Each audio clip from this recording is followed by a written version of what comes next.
Welcome. My name is Sandy Waters, and I am the president of the League of Women Voters of Greenwich. Sincere thanks to everyone who helped make this event possible.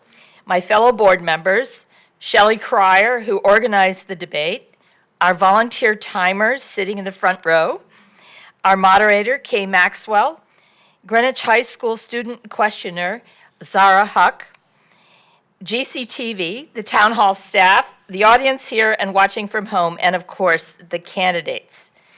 Welcome to all of you. LWV Greenwich is a nonpartisan organization that encourages informed and active participation in government and is dedicated to increasing public understanding of major policy issues. If you aren't already a member, we can encourage you to join the League and support our critical work. The purpose of today's event is to give voters a chance to hear from the candidates for state senate and 3 state representative seats so that they can make the most informed decision when voting in the upcoming election. Registrants submitted questions, which we sorted and developed with input from a team of 3 League members, a Democrat, a Republican, and an unaffiliated voter. This event is being live streamed by Greenwich Community Television and will be taped and posted on our website for those who cannot attend the session tonight. Our moderator, Kay Maxwell, is a former president of the League of Women Voters of Connecticut and of the League of Women Voters of the USA. She has moderated many debates for us over the years, and she is not a Greenwich resident. Now I'm going to turn it over to Kay, and she's going to organize this for the rest of the evening. There we go. All right, thank you very much, Sandy. And as she mentioned, our purpose this evening is to provide you with an opportunity to hear the candidates' views on the many issues facing the state of Connecticut. Now, the format that we're using for tonight's debate is designed to allow the candidates time to discuss issues. The only rule is that the total time used by each candidate by the conclusion of the debate be approximately the same. Greenwich High School student Zara Huck and I will take turns posing the questions, but as Sandy mentioned, the questions themselves have come from the public. The candidates are not required to stick to 1 minute or 30-second responses. Instead, they can spend as little or as much time, within reason, as they feel is appropriate to discuss each issue. Our goal is to encourage some debate. The candidates will take turns being the first to respond to a question, and following the question period, each candidate will make a 2-minute closing statement. Members of the League are serving as timers, and they're going to keep the candidates and me informed of the time that's been expended. If a serious imbalance in time should occur during the course of the debate, I will call it to their attention and we'll see that it's corrected. Our first debate now is between the candidates for the state senate in District 36. Those candidates are, and beginning to my immediate left is Ryan Fazio, the Republican candidate, and to his left is Nick Simmons, the Democrat candidate.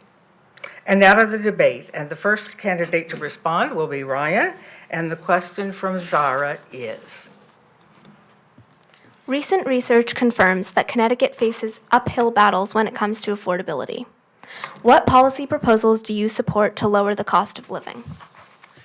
Thank you to the League of Women Voters for organizing tonight's debate and all of you for being in attendance and for being informed voters. The cost of living in Connecticut is just too high. Every single day, I talk to working families and seniors who have to make impossible decisions about whether they're going to afford to pay their electric bill or their kids' school supplies or their prescription drugs. We need to give good people like them better choices in this state. Connecticut, because of years of mistaken policies, suffers from the second highest taxes in the country, the third highest electric rates in the country, and healthcare costs that go up far too much every single year. Every year, every session that I'm in the Senate, I introduce at least 24 comprehensive proposals to cut taxes, cut energy costs, and cut healthcare costs for all families in our state. I have a comprehensive tax reform plan that would reduce income taxes by $2,000 for the average family in our district and finance it by broadening the tax base, eliminating those special interest deductions and loopholes in the tax code, limiting spending growth, extending those fiscal guardrails that Democratic leadership in the Senate and House want to get rid of, and limiting debt issuance. We also need a property tax cap. That's been tried in other states to stop places like Stamford and Greenwich from seeing their property tax bills go up year after year at unreasonable paces. We need to cut electric bills in this state. They're too damn high, the third highest in the country after Hawaii, which is an island, and California, which has lost its mind.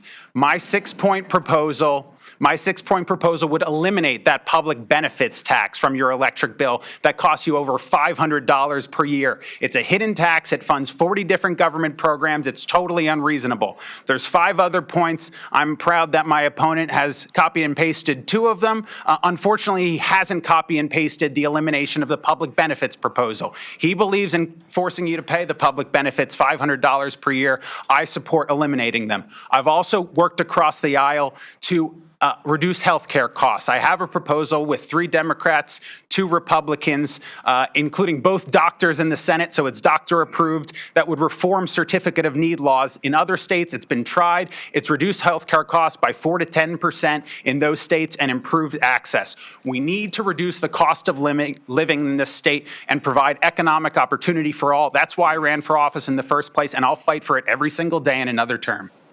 Thank you. Right now, ladies and gentlemen, please, we don't want to waste time with applause. Let's hear, Nick, your response to the same question. Well, thanks, Kay. Is your mic on?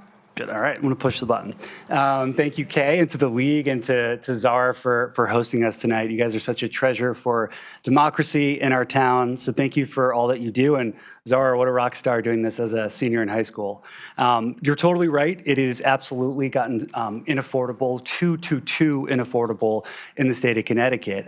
As a new dad and husband who just moved back to the state, it's a lot different than what it was like for my parents who moved here in 1981. I believe that the cost of their house was like most home buyers in the early 80s was something about 15 to 10% of their overall income. And for our generation, it's more like 30 to 35%. Electric rates are the second highest in the country. Our tax burden is the second highest in the country. So I think there's numerous things that we should be doing in Hartford to make it easier for families to be able to get by. I mean, we haven't even talked about childcare costs or insurance costs with the increased flooding. So what we could do in Hartford are a few things, and all of this has been part of my proposal. Property tax relief, I completely agree, Ryan. It has to happen, and there's more we can do there. I would cut numerous taxes like the car tax. We're one of the only states to have such an onerous car tax. It's just an extra couple thousand on our bills every year.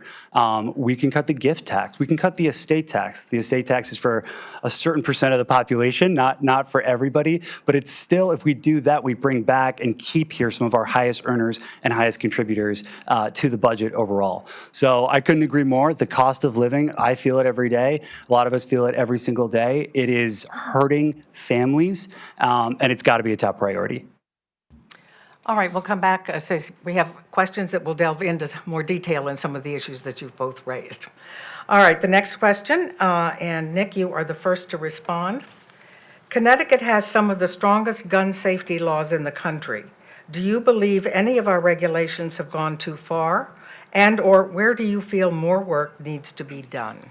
I think this is one of the most important issues and contrasts in our election.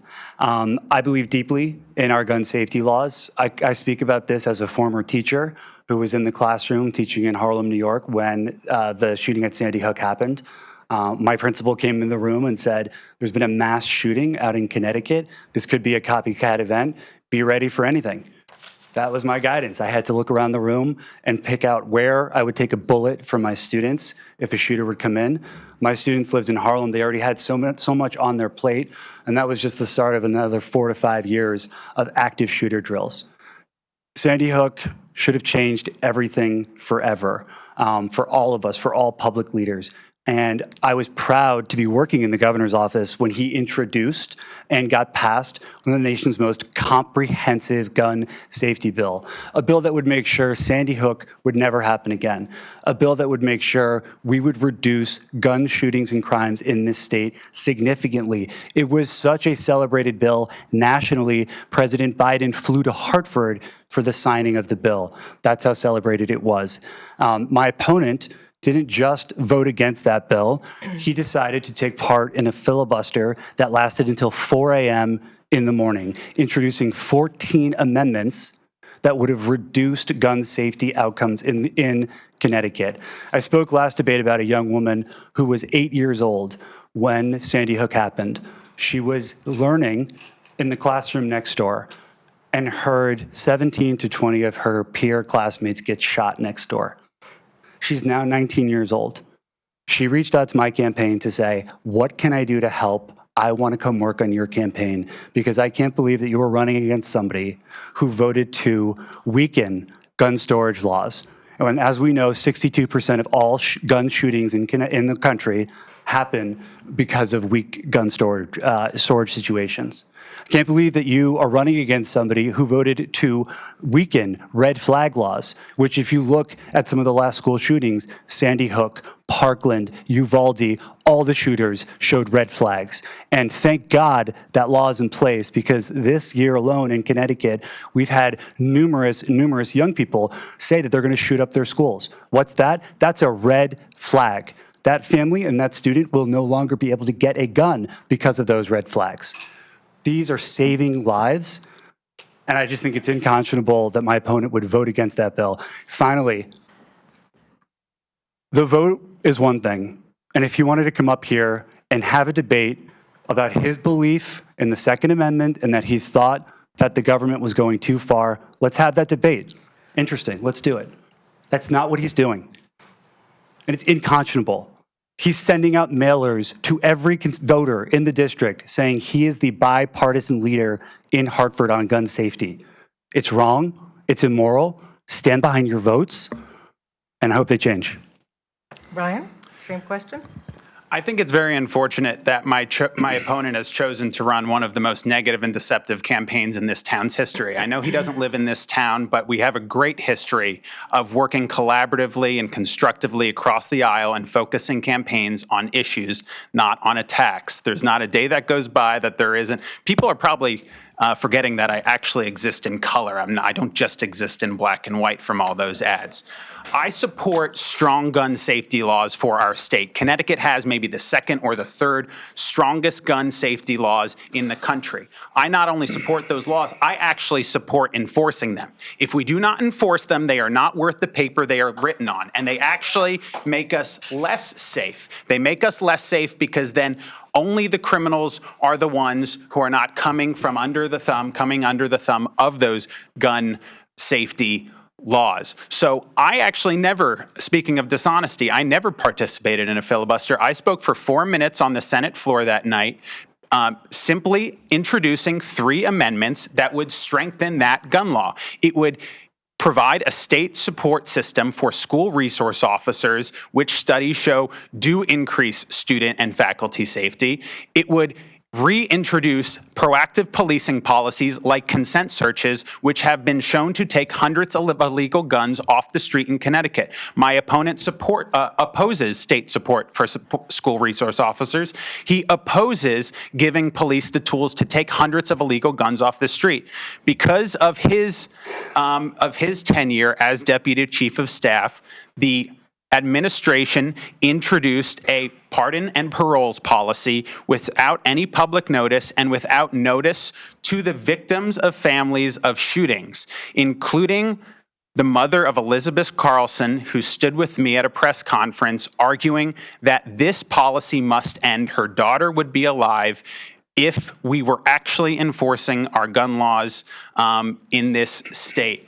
My opponent as the Deputy Chief of Staff, opposes proactive policing policies like consent searches, which take illegal guns off the street. He opposes state support for school resource officers, and he opposes strong criminal justice laws that punish people who actually commit crimes and undermine the public safety. I support enforcing our strong gun safety laws, including the long-standing assault weapons ban in the state, among others. There is more we can do to provide gun safety in this state. I am proud to have the endorsement of the Stamford Police Association and the Fraternal Order of Police in this state, who actually put their safety at risk every day to reduce gun violence, and I will always fight for public safety as your senator. All right, anything further on that? Yes, of Senator course. Gilbert? It's just disappointing because we know how smart you are. I know how smart you are.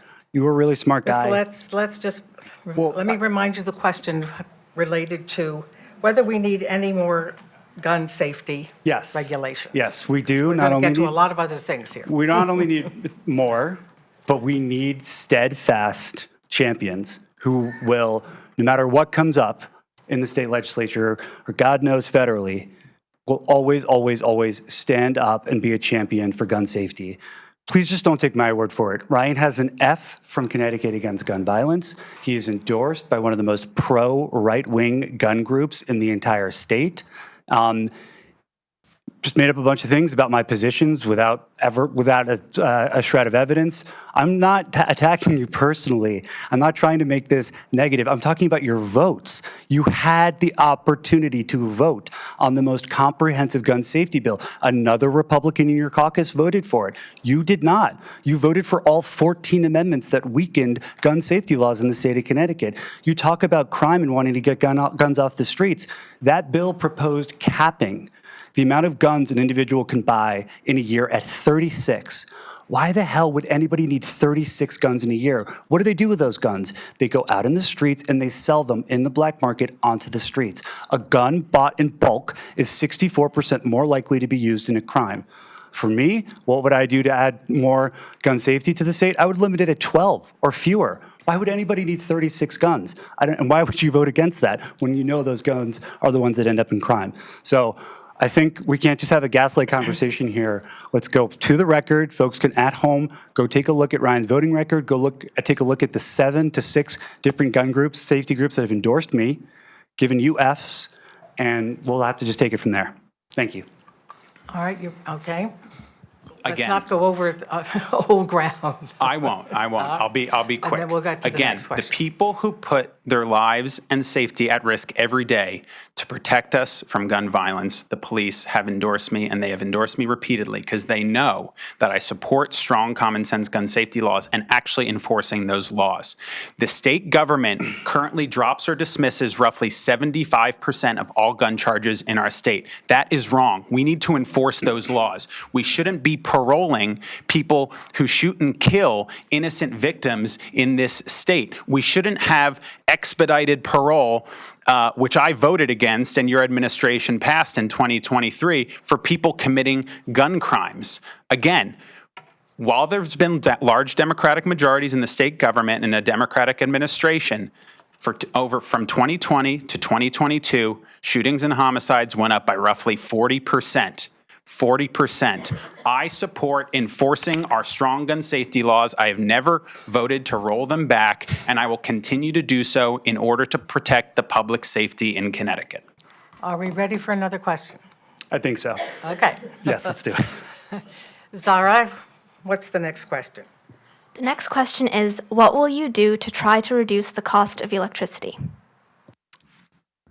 And I'm sorry, Ryan, you're the first to respond. Well, the cost of electricity is too high in this state. I mean, the hundreds of messages and correspondences I've had with constituents begging us to act as a state, to call a special session, makes it, I think, unforgivable that the state leadership has not acted already. 2 years ago, I introduced a 5-point plan that would have cut electric rates this year. Those are First, to eliminate the public benefits tax from your electric bill. That is one of the main reasons we have the third highest costs in the entire country. Cap state-directed purchases of electricity at no more than 150% above the market rate for electricity. You wouldn't buy a gallon of gas for $8, even if it was in Greenwich, because that is not good standard operating procedure and it's inflating costs. We need an all-of-the-above clean energy strategy for our renewable portfolio standard in the state. I partially passed that in Senate Bill 7 2 years ago, including some forms of nuclear and hydropower and putting them on more equal footing with wind and solar, but we need to go further. We were first in the nation for that addition, but we need to go further and place them on fully equal footing. Anything that's clean should be treated equally in order to make our grid more affordable and more environmentally friendly. We need to restructure the state bureaucracy. The maker of state policy, DEEP, should not be in charge of the adjudicator of state policy, PURA. PURA needs to be strong in order to check our utilities. I was very happy to co-author Senate Bill 7 with my Democratic colleague, again, last year, which will give us stronger oversight of the utilities, but there's still more we can do. We need to secure our winter natural gas supply. I am very worried that in 10 years' time, the demand will be outpaced by the supply, or will outpace the supply in winter and cause rolling blackouts in New England. That means people's lives are at stake. We need to secure the winter natural gas supply from both the West and the East. And finally, we should have used unspent one-time federal ARPA dollars to relieve one-time public benefits costs, including the unpaid bills from the 4-year-long shutoff moratorium. That would have caused your electric rates to go down, not up, in this past pay period. That plan was rejected by the state leadership because they wanted to spend that money on ongoing governmental bureaucracy. I believe that's your money. It should be returned directly to you, the ratepayer, in order to make Connecticut's cost of living lower. Nick, same question. Yeah, I'll be the first to say I think Ryan's been great on this issue.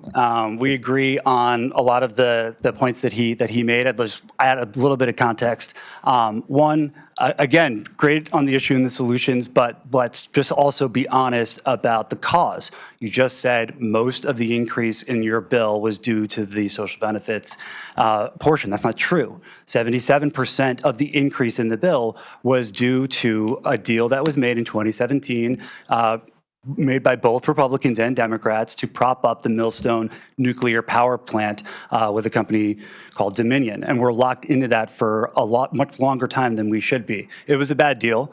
Democrats equally to blame as much as Republicans, but it is causing us right now to overpay, and it caused 77% of the increase in our bills. So you've got great solutions. Let's just make sure we're also being honest about the causes of what happened. Other things I would add on to what Ryan is saying, right now is a once-in-a-generation opportunity to get federal funding through the Inflation Reduction Act and through the infrastructure bill to upgrade our grid.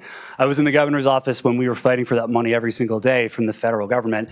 It's a little frustrating. They see the Northeast as, oh, you guys are already on your way with clean energy, so we're just going to go send this to somewhere else. But they don't take into account price. Yes, we are investing more in clean energy than other parts of the country, but we're also paying more than any other parts of the country. So we need to upgrade our grid with more storage and more reliability. And if we get more money from the feds, we should be doing that. And just as a state, we can allocate more of our bonding dollars to upgrade the grid. So I would say add all that, and then also just that nuclear, we gotta do more. We finally lifted the moratorium on being able to build nuclear power plants. That was in place since 1979, and I think we got to do a lot more there, because we just saw in Pennsylvania, they just turned 3 Mile Island back on, which is awesome. That's adding more clean energy to the grid for a Microsoft data plant. We should be doing more innovative things like that. Go ahead.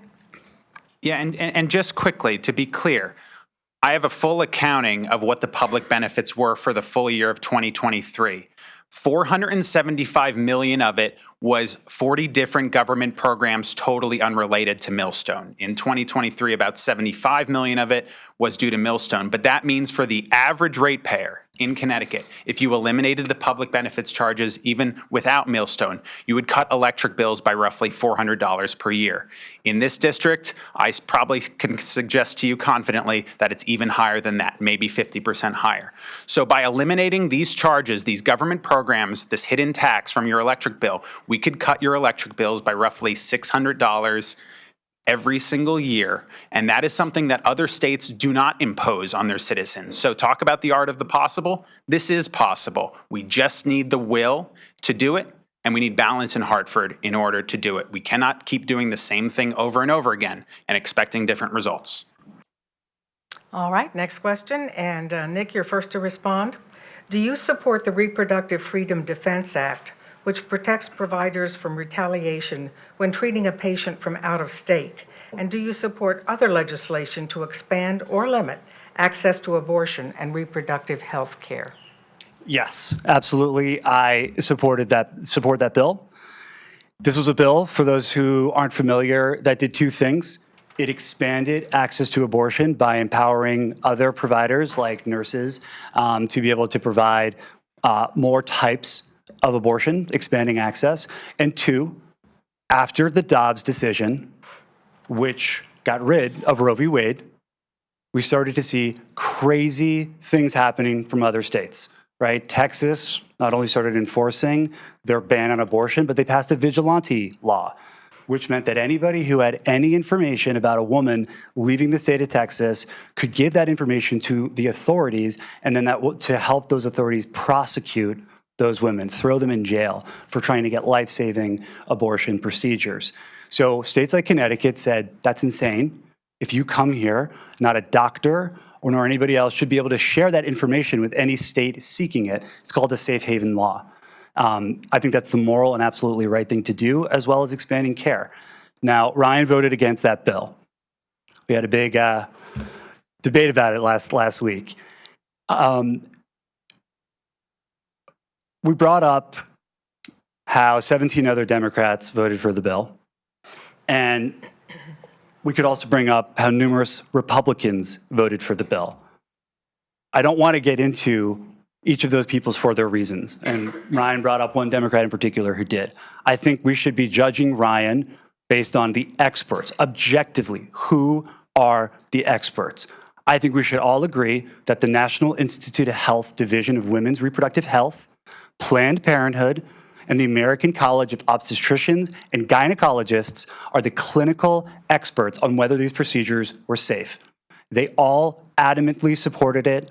Planned Parenthood said it was the greatest bill on expanding reproductive care in a generation.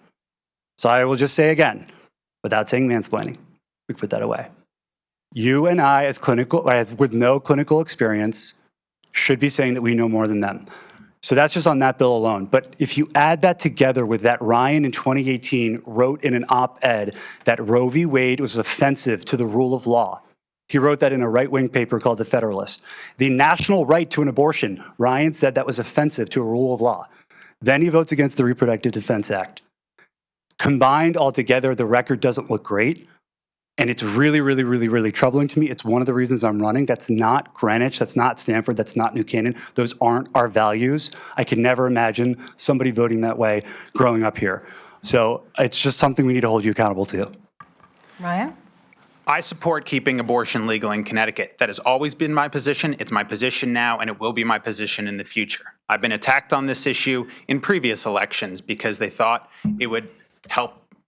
The candidates thought it would help them win the election. But I have a record, and my record is clearly that I support keeping abortion legal in Connecticut, and I will do even more in order to expand access to reproductive care. I co-authored and passed a new law that will expand access to oral contraceptives in Connecticut. It makes Connecticut one of 15 or 20 states in the country that has now passed and implemented this tried and true program to increase access for women, especially lower income women and women in more rural areas, to contraception. I voted against 5414 2 years ago alongside 17 Democrats. For context, 17 Democrats don't vote against almost anything that comes to the full House and Senate floor. I'm not kidding, they don't. And they did so because they were concerned that the provision that Nick was talking about would lower the standard of care by allowing aspiration abortions and invasive abortions that could go into the 16th week to be performed solely by nurse midwives without the consultation of a doctor. There were 6 independent medical organizations that testified during the public hearings, including the Connecticut State Medical Society, critical of the bill, saying this may not be the legislation that is wise to pass in a short session and without the benefit of a full working group to explore the many complex facets presented. Again, this was a specific regulatory change, and the question was, would this improve safety for women or diminish it? And I was concerned it would diminish it. And guess what? Like many complex regulatory issues, I could be wrong in the long run, and I am open to that possibility. But the evidence at that point made me concerned that it would undermine health and safety. And so that's why I joined 17 Democrats, none of whom are being challenged by my opponent, none of whose opponents in either primaries or in general elections have been endorsed by my opponent, because I think putting health and safety first was the right thing to do. And guess what? If that part of the bill had been changed and we only voted on the interstate legal protections, I would have voted for the bill.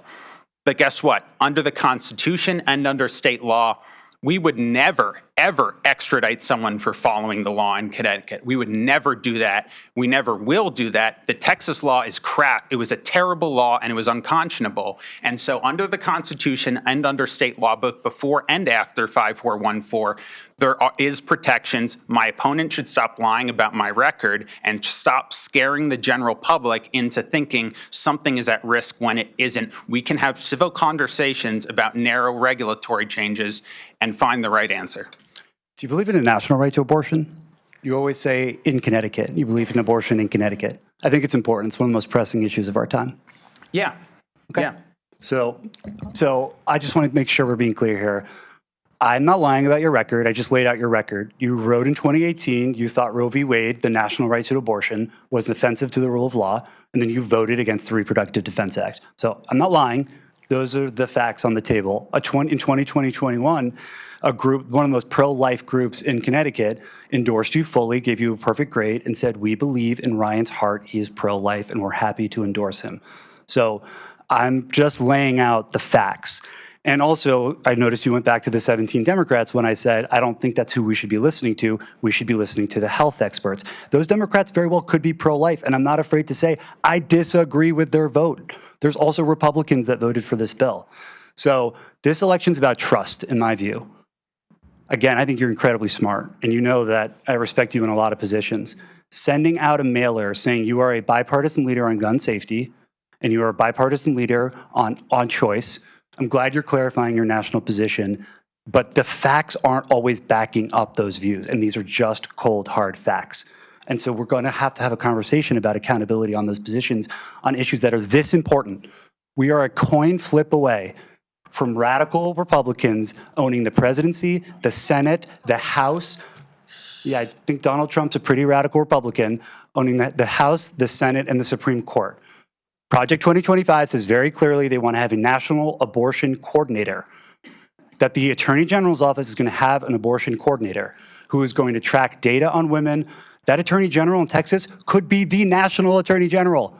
He's already filing claims to gather data on women leaving the states. We cannot have questions about someone's record on choice in this critical time, and it needs to be very, very black and white on people's positions. Anything else, or you wanted to move to the next question? Just No, quickly. go ahead, Ryan.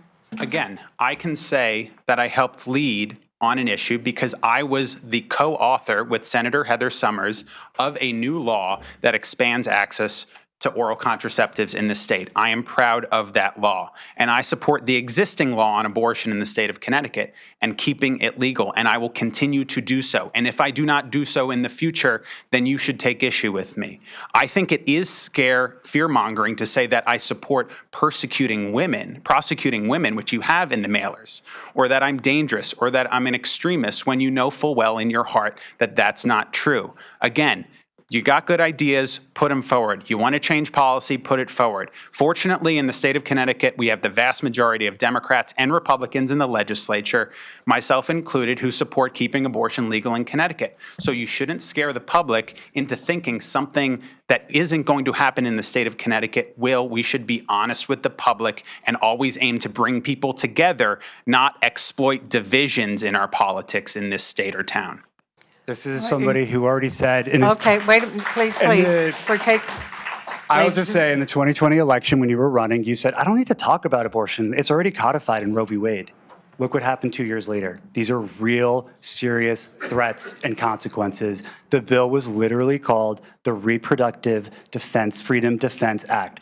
The Reproductive Freedom Defense Act. You voted against it. This Okay. is not fear-mongering. Anything new to say on the subject? All right, then let's move to the next question. And Zara, would you present the question?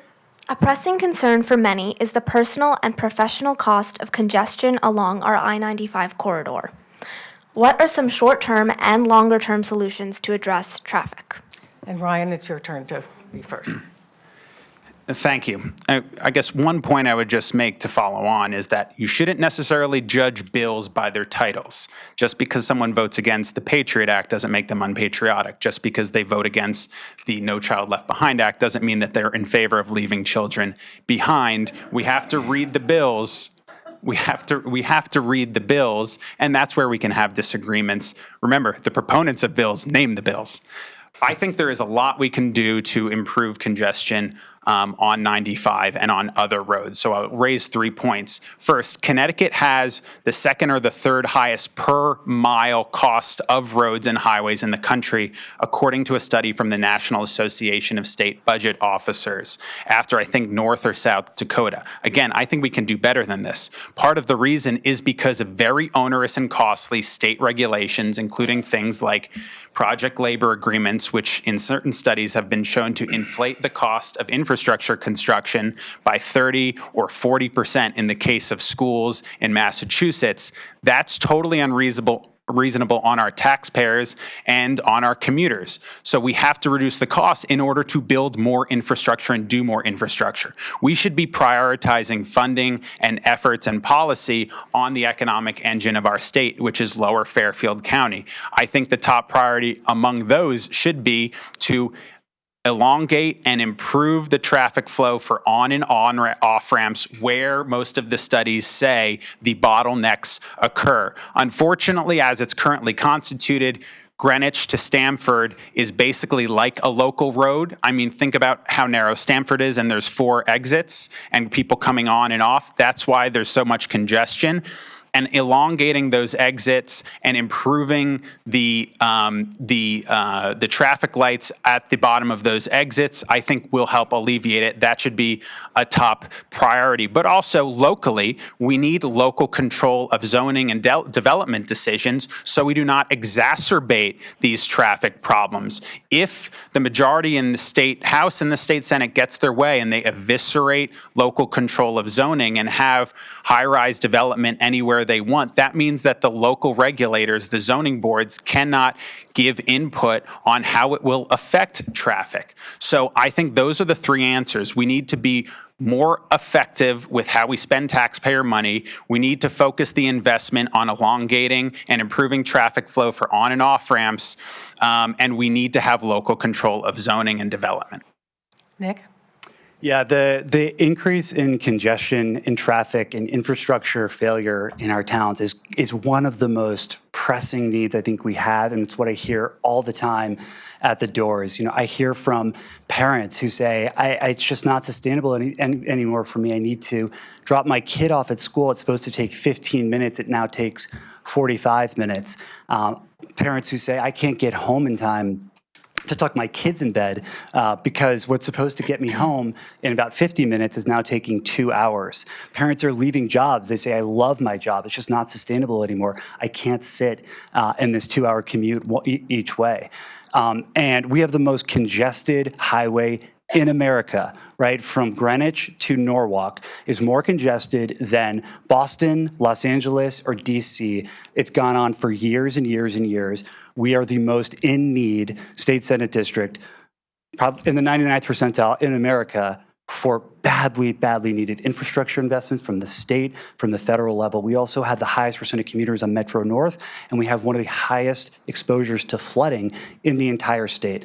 Now, this is another reason where my disappointment comes in, because with all of those facts, and the facts that the Department of Transportation spends $1 billion a year, that we bond as a state for infrastructure projects, we bond over $1 billion a year, let alone what we build, the billions that we put in for school reconstruction, that we let 4 to 5 schools sit here that needed to be rebuilt decades ago, Central Middle School, Old Greenwich, Riverside, and that Ryan has a lot of passions up in Hartford, but this is clearly not one of them. You talk a lot about some co-introducing, co-authoring, co-passing, threatened to filibuster. That's why that bill got done.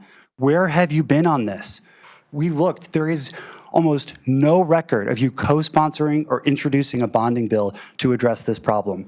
There's almost no record of you gathering other Republicans and saying, this is absolutely my top priority. We're the most congested highway in America. Central Middle School is falling down. Those kids are sitting in a crumbling school. And shout out and huge hats off to our 3 Democratic state reps who knew this was absolutely the top priority. Should have seen Hector Arzeno up in Hartford about Central Middle School. Everybody knew up there was nothing else that was going to be prioritized except for getting that money. Rachel and Steve, what they did for Boys and Girls Club and what they did for the Glenville Corridor, they brought back $100 million because I was there, I saw it was all they pushed for. They used all their leverage to get it done. So again, I think you're smart. I think you're super effective. And you've neglected this issue. When I'm up there, it's going to be absolutely my top priority. We are going to not do anything. We're going to hold up the Senate floor if we need to get that money to make sure this is prioritized because our families are really, really suffering. I think that the question was about traffic on 95. And listen, Nick was the deputy chief of staff in the executive branch of the state government. The Department of Transportation is in the executive branch of the state government. The bonding commission is chaired and basically controlled by the head of the executive branch of the state government. So when you had responsibility and direct cognizance over transportation issues and traffic in Lower Fairfield County, you didn't apparently do anything about it by your own standard you're setting. If you want to be upset at someone, I suggest that it might be the deputy chief of staff who has cognizance over the Department of Transportation in the state. And by the way, as for laying down on the Senate floor for things to get done, people in the majority don't stop the Senate calendar. I stopped the Senate calendar in order to do 2 things. One was to stop the passage of 5490, which would have undermined local zoning controls, especially in places like Riverside, Old Greenwich, and Cos Cob, and also in order to pass Senate Bill 333, which gave back our towns and cities basic rights over planning and zoning and to make changes regarding planning and zoning to their town or city charters, which were totally taken away from them. But in 2017, when one of the Senate Democrats voted against the Democratic budget, she had her office taken away. So there's certain leverage in the minority you don't have. You can't lay on the Senate floor. I think you should know that, or I think you might know that because you've been in Hartford for a couple years. Let's be real. I think we can improve the traffic issues on the margins. We probably just need to put our heads together and focus on it. Anything? Go ahead. It's not on the margins. There's $1 billion transportation budget. There's a plan right now that is sitting there. They've studied this for a decade. You actually mentioned the points. We have to elongate the ramp. We have to take a very close look at exits 6, 7, and 8 in Stamford. We have to fix the lights. We have to expand the breakdown lanes because if somebody breaks down, they just sit right now in the lane, and that causes all the traffic to back up. So there is a plan. The DOT spends $1 billion a year. The last 4 to 5, they do transformative projects all the time. The last 4 to 5 of them was the New London Bridge, was a connector in Meriden, and was an I-84 fix to Waterbury. It's not coming here. It's not the role of the deputy chief of staff to get that done.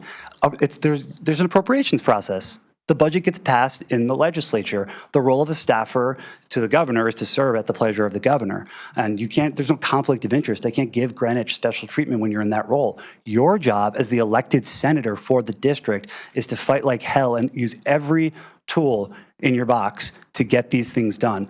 And we know they can be done because we have 3 incredible Democratic state reps that went up there and put their heads together and got it done.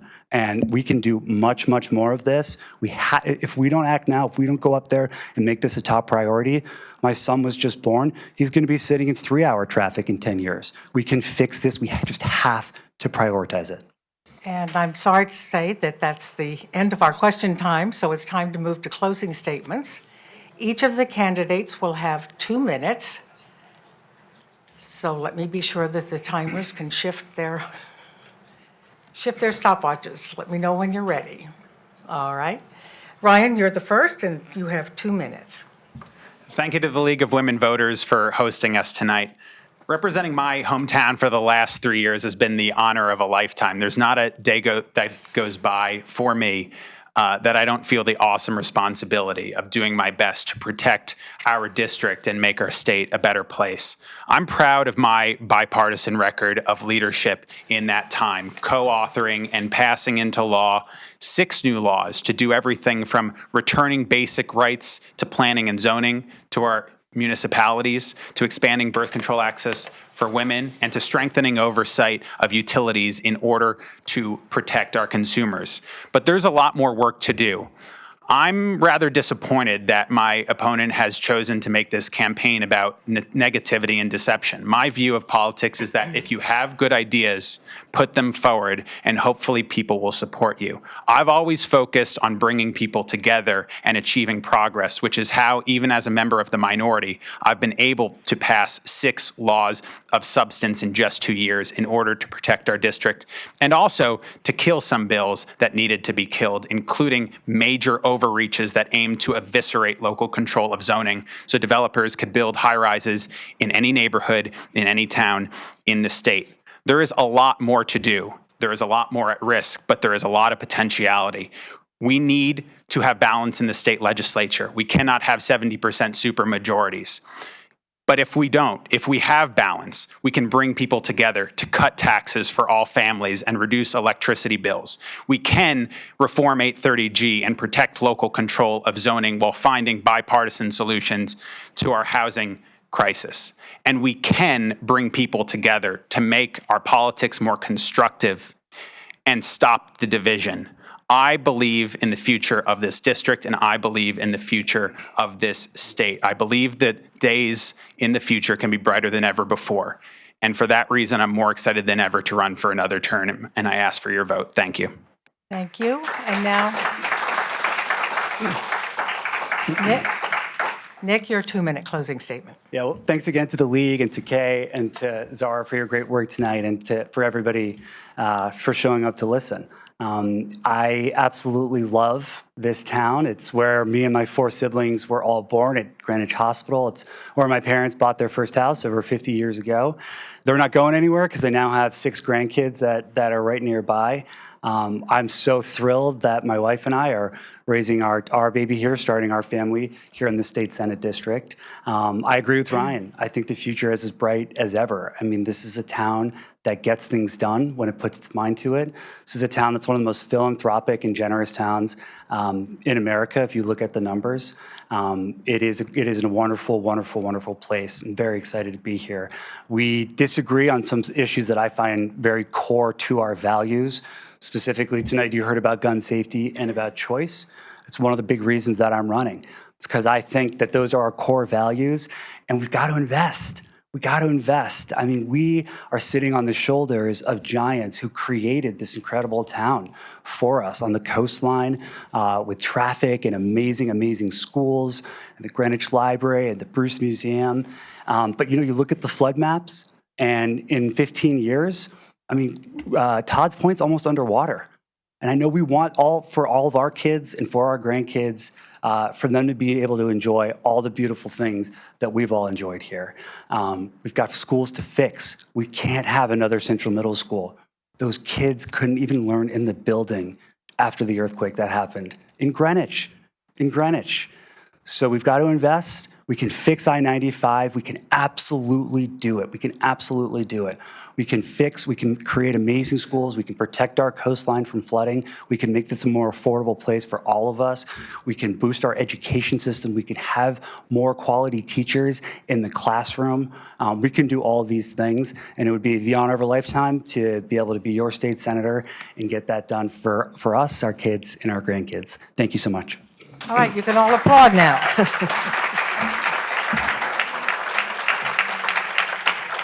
Yes, thank you very much, candidates. We will ask you to step down and ask the candidates for state representative to come up and take their places.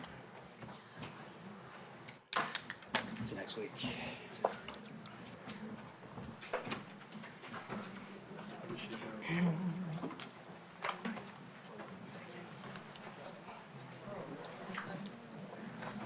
Remember where you are?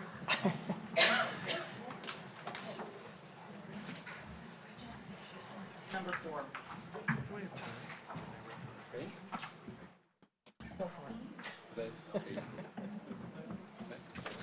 I'm surprised I'm not the one.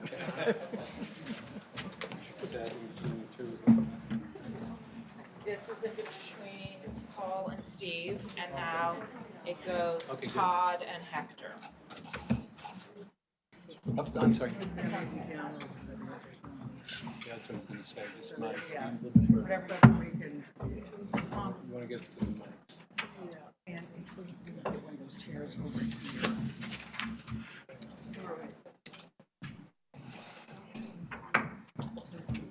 Oh, please, yeah. Do me a favor. Your Move wish that is chair. my command. Just move these chairs down a little bit so that you can see the difference between the districts. Yeah.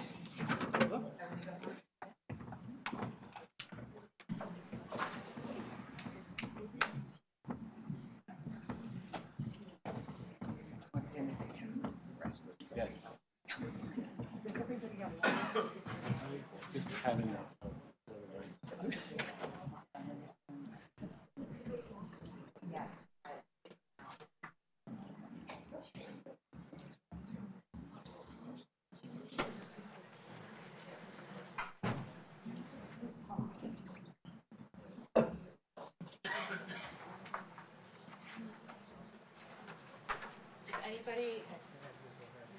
Does anybody need water?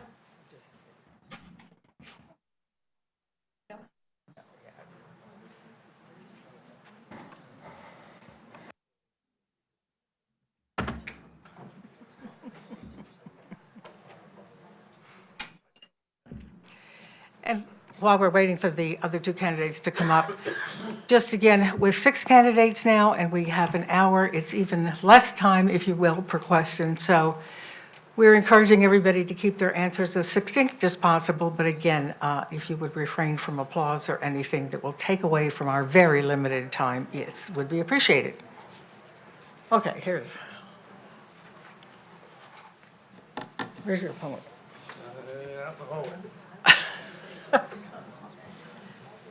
Can someone get Todd? Oh, where did he go? I mean, I know where Hector went, yeah. There you are, okay.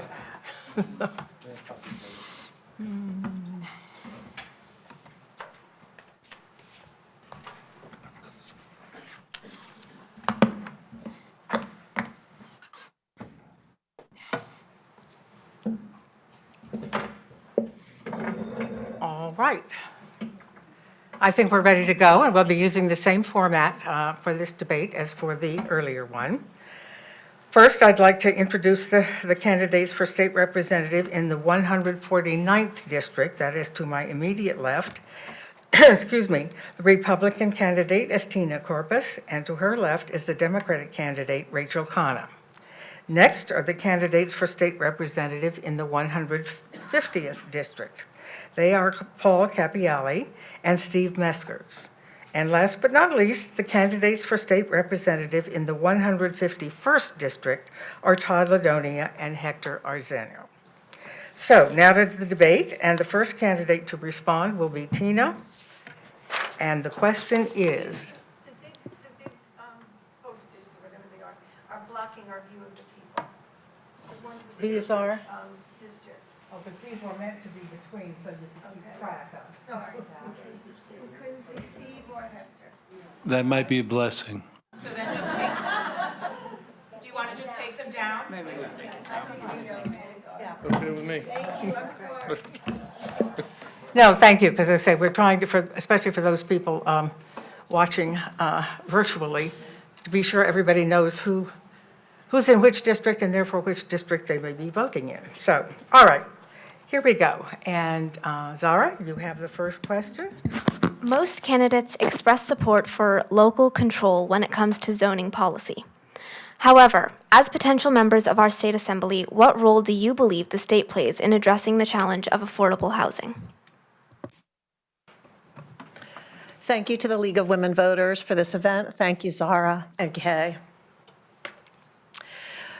I am a strong advocate for local control of zoning because I believe that decisions that are made close to home, officials that make those have more accountability, better information, and more at stake. 830G is a law that's been on the books since 1989, and I think we can all agree that it has not been successful. The relatively 90,000 affordable units that the state is lacking have simply not been built under 830G.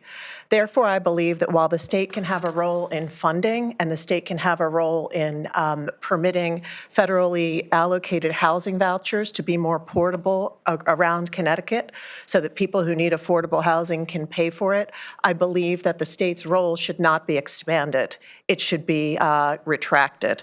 My opponent voted on the single most significant erosion of local control of the 2024 legislative season, the Work, Live, Ride bill. The Work, Live, Ride bill was a classic example of saying one thing on the campaign trail and voting a different way. All three of the House Democrat candidates voted for this bill, placing the interests of their party above those of their constituents, who significantly, audibly, and frequently reiterate that local control is a priority. Furthermore, issues such as the environment and infrastructure are directly impacted by state mandates which increase our housing density but don't give us as citizens or localities the ability to deal with infrastructure, environment, sewage, water, et cetera, the way that we know how to and would. So their state can play a role, but with respect to the main framework that we have today in housing in the state, it needs to be rolled back, not expanded. Thank you. And again, I would just remind all of you, since we have a short period of time, to be as succinct as possible. Yeah. Next, Rachel. Thank you, Kay. Thank you to the League of Women Voters for hosting this debate, and thank you all for being here this evening. My family and I moved to Greenwich 24 years ago. It's our home. I love the feel of this community, and I don't want the state telling us where and how to build housing. I remain steadfast in my commitment to protecting local control. In 2023, there was a bill known as the Fair Share Bill, where each community would have to build the number of units mandated by the state. I broke with my party to vote against that bill. In 2024, the Work, Live, Ride, or Transit-Oriented Development Bill was moving through the House and was going to pass. And my colleagues, Representative Meskers and Representative Arzeno and I, intervened and engaged Margarita Alban, our Commissioner of Planning and Zoning, and Francis Pickering, the Director of the Western Connecticut Council of Governments, to help us craft language to help protect local control of zoning. Another bill, House Bill 5474, which I voted for, would allow us to get more points toward an 830G moratorium. So when my opponent accuses me of violating my promise, I respectfully respond that I did the exact opposite by protecting Greenwich's right to decide whether and where moderate income housing is built. There's no arguing that we need more housing to grow our economy. By some estimates, the state needs about 90,000 units. This needs to be driven by us, because at the local level, local municipalities, because local leaders know best about the town's needs on density and infrastructure. And this is why I'm so pleased to have had the endorsement of the Connecticut Realtors. Paul? Oh, you need to push the button, yes. Thank you. I find it hard to believe when I drive around town right now and the political signs are out already, and there's actually a sign out there that says, support Democrats, support local control. When you just heard for yourself that although this candidate added some constructive points to the bill, inevitably voted for it in the end. I do think that Hartford has a role to play. I agree with Tina in the vouchers affordability. I think there's areas I would like to see more of our firefighters, our police officers, and our teachers being able to live in Greenwich. But I don't, we're talking about the traffic and everything else right now. Connecticut needs growth, but it doesn't need it on the back of Greenwich. Greenwich right now can't afford that growth. And there are other towns that can, which is why each of these towns should be able to make their own decisions. Decisions need to be made locally so that they can best be understood as it relates to the public utilities, sewage. I mean, there's a litany of things. But again, all three of our representatives voted for this, and that was not something I would have done. Thank you. Steve? I find it offensive to be accused of voting for a bill that limited local control when the bill did the opposite.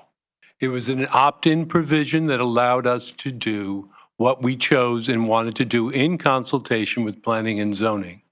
I've always supported local control. I'm not in favor of high-rises. I was born in the Bronx. I lived in Brooklyn before I moved to Greenwich. If I wanted high-rises, I would have stayed in Brooklyn. I don't understand how this accusation could be made, and it bothers me that people would make that accusation and then hope to have a bipartisan relationship. So I find it offensive. Todd? I think it begins with well, first of all, thank you to the League for spending all the time, and I've organized things like this in my other life, and I know it's not easy, and I appreciate all your help, and thank you to everyone in the room for taking the time to come to Town Hall tonight on this, as I would like to call it, cold night, but there's more ahead of us. The state has no business being involved in making determinations about the cost of our real estate. We all, I describe myself as an accident of nature in the town of Greenwich because I'm lucky enough that I live in a home that one of my grandfathers built in 1918, and my daughter lives in a home that my other grandfather built in 1914. We're here because of the foresight and the determination of our ancestors passing this property down to us. We plan to stay here. We're not going anywhere. But I don't believe that the state should be involved or bureaucrats in Hartford making decisions as to what is affordable and what isn't. Don't we determine who the word affordable it's a subjective term. It's not something that you can take it and put a number on. And as far as workforce housing, it seems that the private sector, the schools, the private schools, Brunswick, Country Day, they have done things to help their workers, their teachers, their administrators, given them places to live and worked out economic deals with them so that they can be in town if they want to be. I have several teachers in my family that would never consider living in the town they teach in. They don't want to go to the Stop and Shop or to the ShopRite and live their lives and see the parents of their children because it's not necessarily a comfortable situation. So why are we allowing the legislature or the bureaucrats to make the decisions for us in our local town? Hector? Thank you. And yes, some of the questions came on a debate at the Greenwich High School, and I heard your answer when I mentioned that back when Chief Heavey started his career in the police force, 75% of the police officers live in Greenwich. Today, less than 10% live in Greenwich. So his answer was that maybe, as you said it, with teachers and others, they prefer not to live in Greenwich. Well, I have a different view to that. In fact, I am very proud that my two of my 4 children are back in Greenwich. They want to raise their children in Greenwich, and they want to send their children to the public schools. And going back to what we do in Hartford, in Hartford, when bills come up, some of the bills, like it happened in 2023, we didn't have time to do anything. So that came in the weird hours of the night. And so what we did, the 3 of us, we lobbied against that bill. And that bill passed 76 to 72. It was a bad bill. And we voted against the majority bill, the majority house, the majority in the House. And in 2024, when another bill came in housing, and we had time, you have 2 options. One, not to do anything. If it is a bad bill, not to do anything, vote no, and the bill will pass. We knew that that bill had the votes to pass. What we did, we sit down not only with our planning and zoning in Greenwich, planning and zoning in Fairfield, planning and zoning in Westport, and we all together work with Westcock to make all and every change in that bill to be sure that that bill did not have any poison pill, and didn't have any mandates to any town. And with that in mind, and with their blessing, we voted yes. That bill does not have any mandates and doesn't erode any local housing authority. Furthermore, I think that if we touch the subjects of affordable housing, I would recommend some of the people to look into what Westcock, Greenwich is a member, just published a work on affordable housing, financing affordable housing for towns. And this is something that we have to start considering in Greenwich. Some of the conclusions are, number 1, affordable housing and local housing authority doesn't have anything to do. You can build affordable housing respecting local zoning authority. However, you need instruments like the Affordable Housing Trust that I supported. You need an affordable housing plan. You need the town to get involved. Now we have Greenwich communities in one side that are doing and working hard in building extremely good project for affordable housing and without any support in the town. When I start looking into this in 2019, the house unit points, and that's how you apply for a moratorium, at the housing authority, they are not known by the town. They are not included in the calculation that we have. 5 years later, I was looking into a presentation. Today, we don't know how many housing points we have at Greenwich community to qualify for a moratorium. And this is something that we have to start doing. And I said in 2022, we have to start talking to one another, listening to everyone, advocate in the RTM for the Affordable Housing Trust and Plan, strengthen by partnership with the Greenwich communities. All right, thank you, Hector. I think we want to move on. As I say, we've got short time. Does anyone else have another comment on that particular question, or are you ready to go to the next one? All right, next one. And I neglected to say that their placement on the, behind the, that's all right. Their placement and the order of answering questions was decided ahead of time by a drawing. So in case it looks a little weird, trust me. All right. Next question, and the first to answer will be Paul. And the question is, what are your priorities when it comes to tax policy?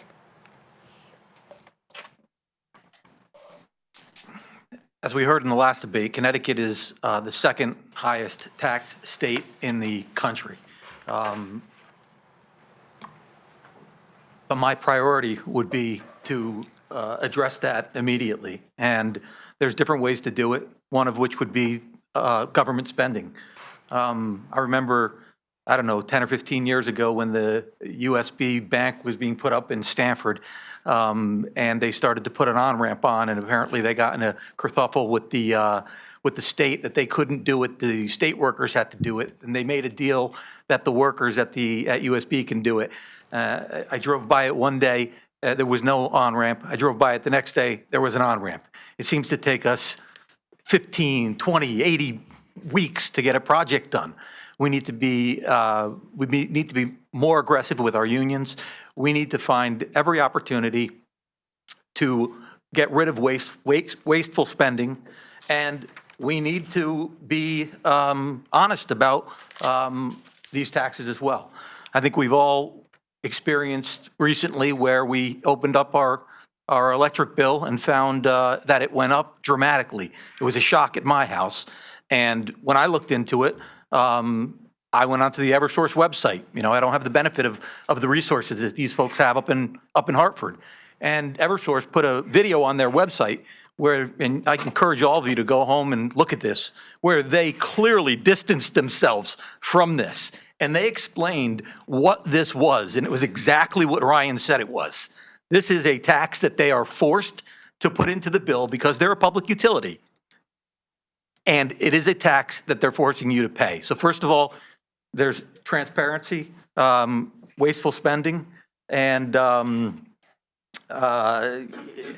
just better addressing the taxing that are there. Thank you. Steve? Tax policy is one of the biggest concerns we all have in this state. Managing our tax policy, there are two issues that concern me most in the short term. One is the convenience tax, which is not a convenience tax on convenience stores. It's the convenience of the employer, which means that residents of Greenwich pay New York State tax and are exempt from paying Connecticut tax. So lest anyone think that my next step is that I want to double tax, that's not the issue. The issue is to negotiate and renegotiate with the state. Approximately $456 million of earned income is taxed in New York State because it's the negotiated contract, which was done years ago between New York and Connecticut, allowed that privilege. What I'm looking for, and it's going to take a Supreme Court decision, and I'm urging the governor and the staff to move forward to bring out and clarify the legitimacy of the convenience tax so that we could recapture that revenue. That's one source that could reduce our taxes, and $456 million is a lot of lost revenue that's paid into New York City. The second piece, obviously, are the fiscal guardrails. The fiscal guardrails are dealing with an enormous amount of past spending. The state has been on a fiscal diet over the last couple of years. They've reduced the workforce. They've reduced their expenditures to some extent. And what we need to do is continue to pay back or pay down unfunded liabilities. We have teachers and state workers who have worked for 30 and 40 years in this state. And those pensions for bad decisions in the 70s and 80s were never funded. So those pensions are sitting at 30 and 40% of their funded levels. What we've been doing over the last 5 years, I believe it's 5, could be 6, we have, under the fiscal guardrails, we have taken the tax revenue and we've built up a rainy day fund, and everything in excess of that has gone down to pay our unfunded liabilities. We paid down about $11 billion in unfunded liabilities. That's part of the process of getting our fiscal house in order. If there's a short answer and a short solution, it's going to take time and effort. Right now, holding the level on taxes, and last year enacting our first, I believe it was 250, although I always defer to Rachel. I don't know if it's 250 or 350 of a tax cut that we enacted in the state.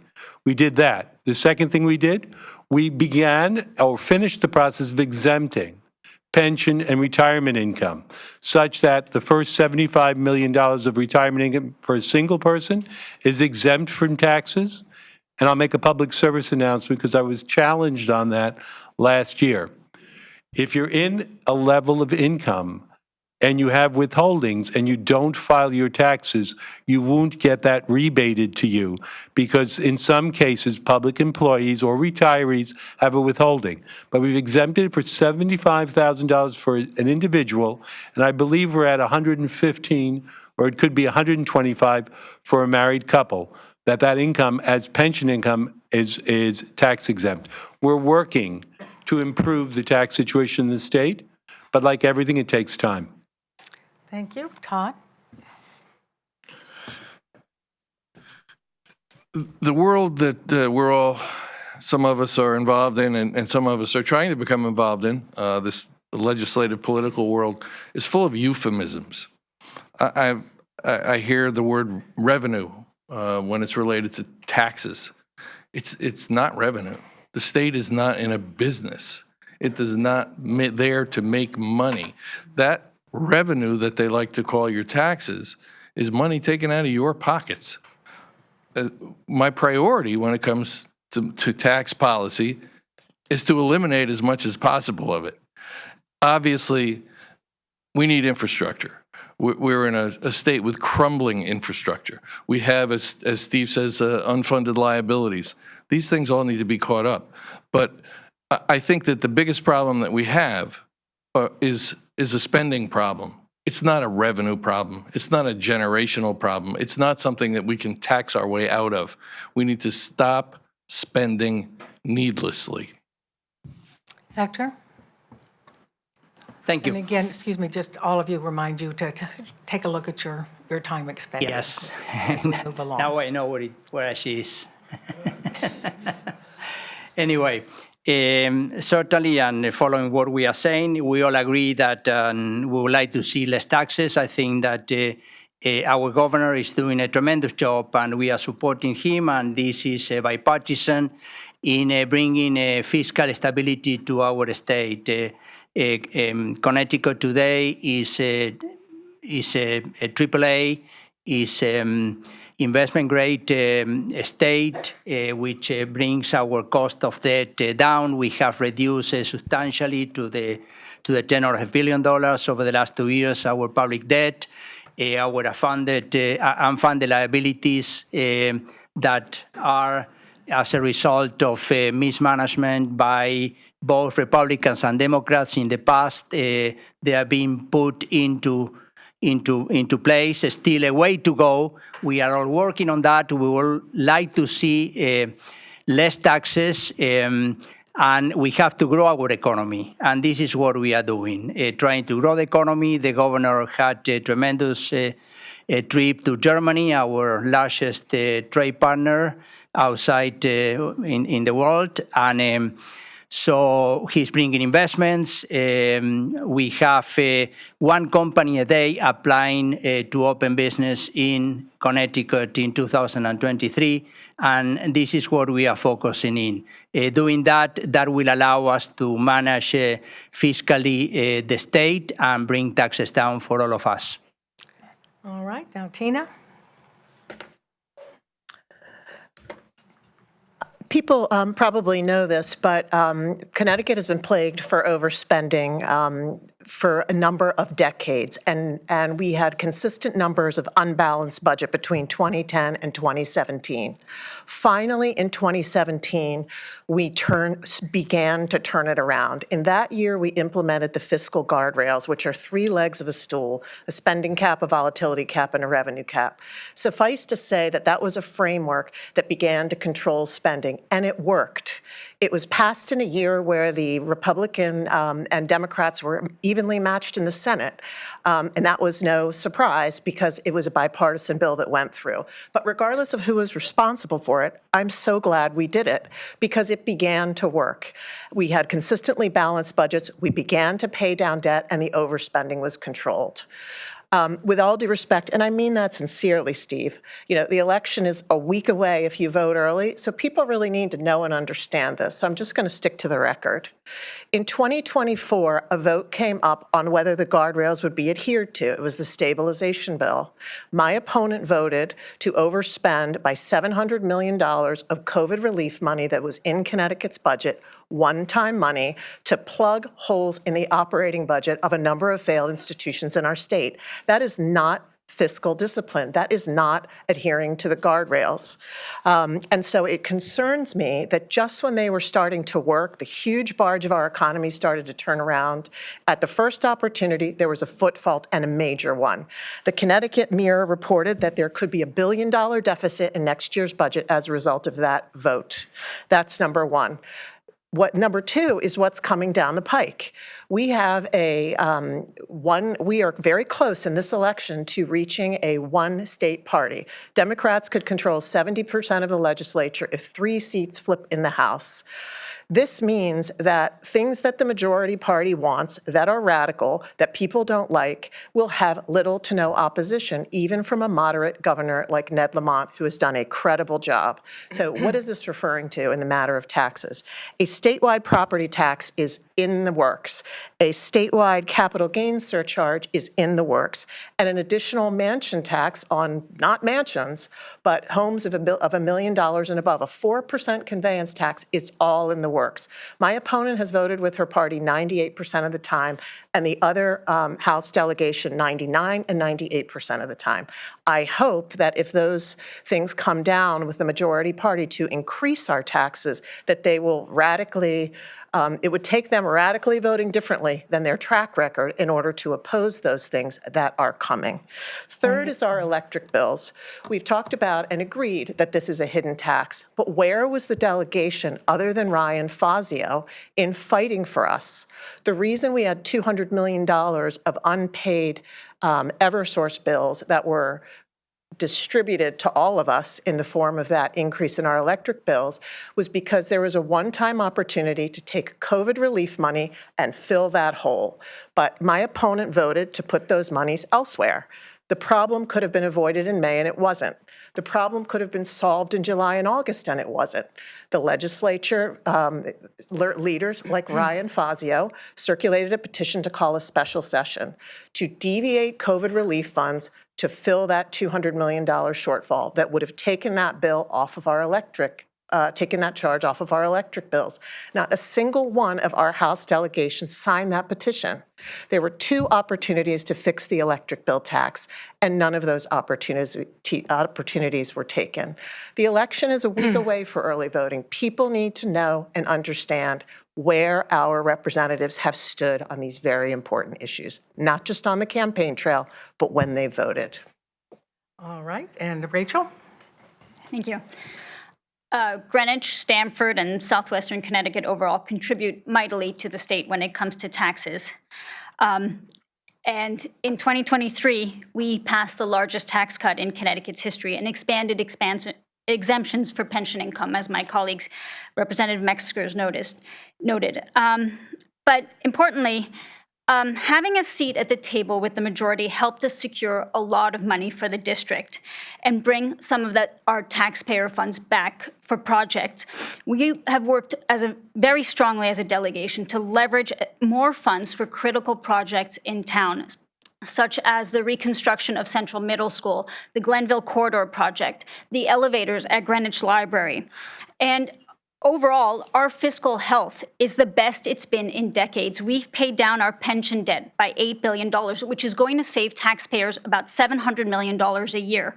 Our rainy day fund is fully funded at $4 billion, and several of the major credit agencies recently upgraded Connecticut's debt ratings. They don't do that to be nice. They do that because we're headed in the right direction.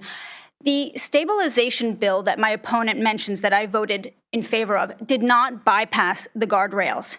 And as a matter of fact, she has noted that she would have voted against that stabilization bill.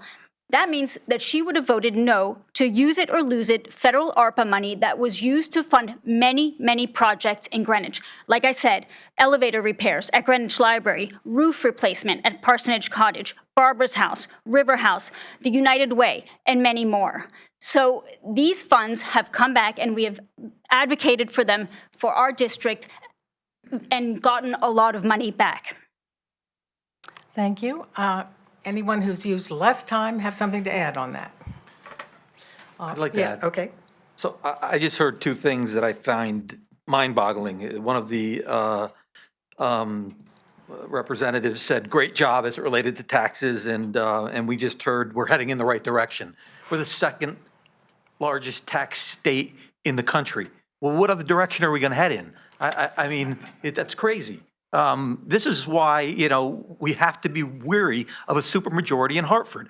I think some of these people are living in la-la land. They need checks and balances. We need Republicans and Democrats in Hartford so that we can keep check on each other. I mean, there's a check and balance, and we're about to lose it, and it's about to get even crazier up there.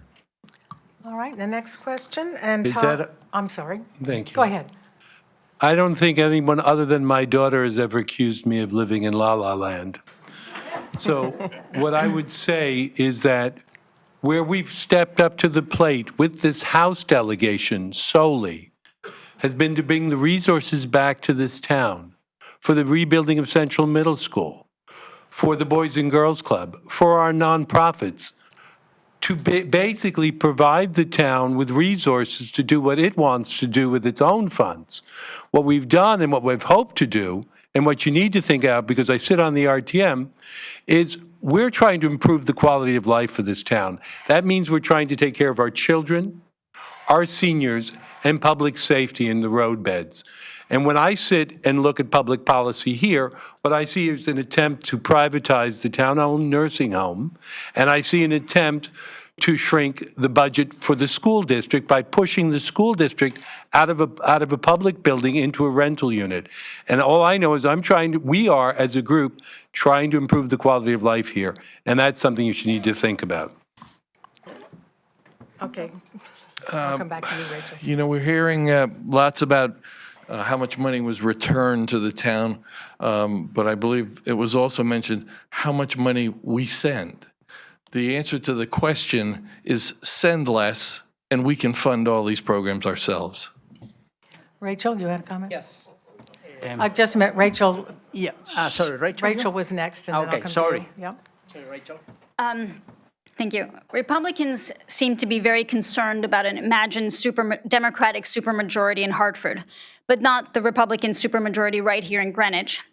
This argument assumes that all Democrats vote the same way, but as in the House, there are progressive Democrats and there are moderate Democrats.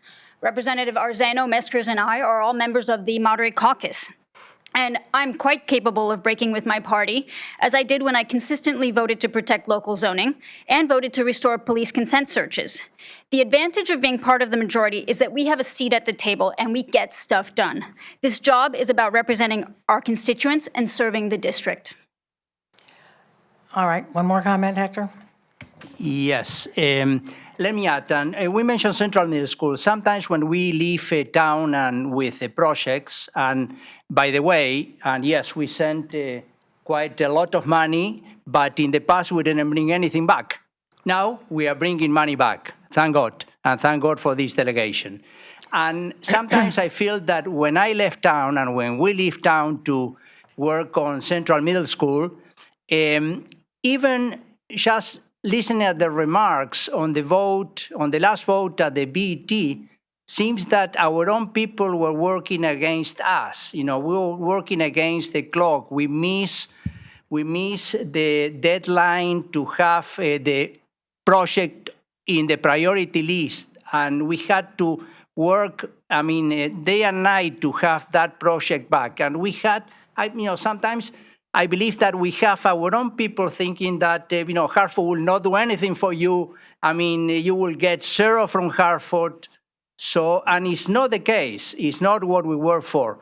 And if I have time, I will I would like to touch on the special session, since that was brought by Mrs. Corpus. Special sessions are for just a bill that has a deadline and needs a quick vote, and usually they are one-day bills. And for example, in September, we were called to Hartford for a special session. We have to approve a specific issue. It was bipartisan, and suddenly, just days before, the aquarium sale was brought into the special session. You may recall that, and I voted against that special session because I believe that we didn't have a committee, we didn't have public hearing, and that required more thinking. Let's go to the special session that Senator Fazio requested, and many of you accuse us of not supporting. I mean, I do not support Band-Aids. I do not support political circus in an electoral year. I support, and I am quite concerned with the cost of energy. And that requires the first day that we are in Hartford to get into the table, we need. Hector, I'm going to have to stop you there. You've used more time, and we'd like to get in a couple of more questions if I possibly could. Very good. Thank you. All right, and the next question, Todd, you're the first to respond, and Zara, you want to pose the question? How can your district become a more competitive place for business? For what? Business. For business.